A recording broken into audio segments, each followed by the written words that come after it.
NCP নাম শুনেছেন তো? এই এলাকায় একটা এনসিপি আছে? একটাও না। তাহলে কেন করে ভোট হবে? ভোটটা হবে কিভাবে? ওরা তো ভোটই পাবে না। এই দেশের মানুষ অবাধিককে আর ক্ষমা করবে না। এইবার যদি নির্বাচনটা পিছিয়ে যায় আরো, তাহলে এই দেশটাকে ব্যর্থ রাষ্ট্র পরিণত হবে। নির্বাচন পেছানোর কোনো সুযোগ নাই।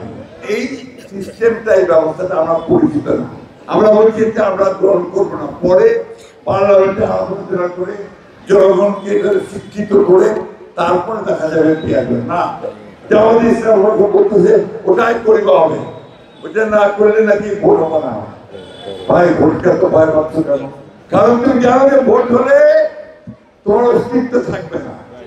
এই কারণে তুমি ভোটকে এত ভয় পাও, নির্বাচনকে এত ভয় পাও। এই কারণে আমার ছোড়া খুব ভালো কাজ পেয়েছে। 5ই আগস্টে আমরা তদন্ত করে আমাদেরকে মুক্ত করতে সাহায্য করছে।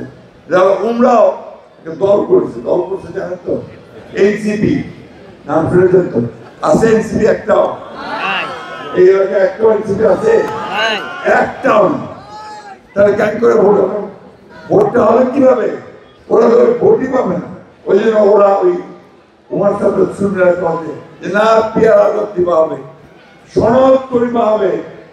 এগুলো হচ্ছে ওই আপনার মানে শুধু বিভ্রান্ত করা, ভোট বুঝানো এবং আগের ব্যবস্থায় ফিরে যাওয়া।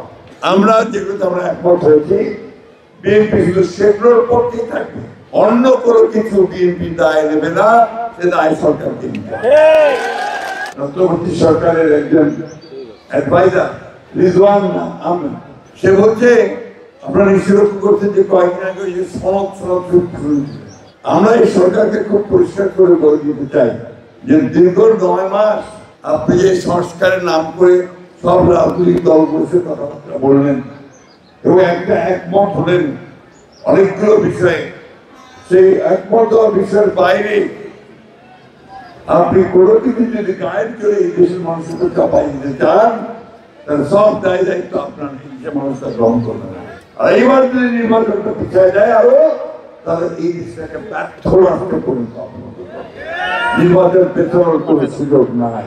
এই গাড়ি ঘোড়া যারা এইভাবে পুরাবে, তারা দেশের সম্পদ নষ্ট করবে, আর যে দিল্লিতে আরামে বসে থাকবে তাকে কি আমরা এই দেশে আসতে দিব? তাহলে থেকে আসো, এই দেশের সামনে, জনগণের সামনে আসে রাজনীতি করো। সেই দিল্লিতে বসে ওইখান থেকে দেশের সর্বনাশ আর করো না। আমি আবারও আওয়ামী লীগের নেত্রী হাসিনার আমাদের সেই সাবেক প্রধানমন্ত্রী হাসিনাকে আহ্বান জানাতে চাই, এত সাহস থাকলে, জনগণের প্রতি ভালোবাসা থাকলে পালিয়ে আসেন কেন ভাই? আসেন না দেশে। আমরা জেল খাচ্ছি, আপনিও জেল খাবেন কিছুদিন। আমার নেত্রী দেশের খাদিজা জেলে ছিল 6 বছর, তাই না? আপনি আসেন 6-7 বছর 8 বছর জেল খাবেন, তারপর না আপনি কথা বলবেন, ঠিক কিনা?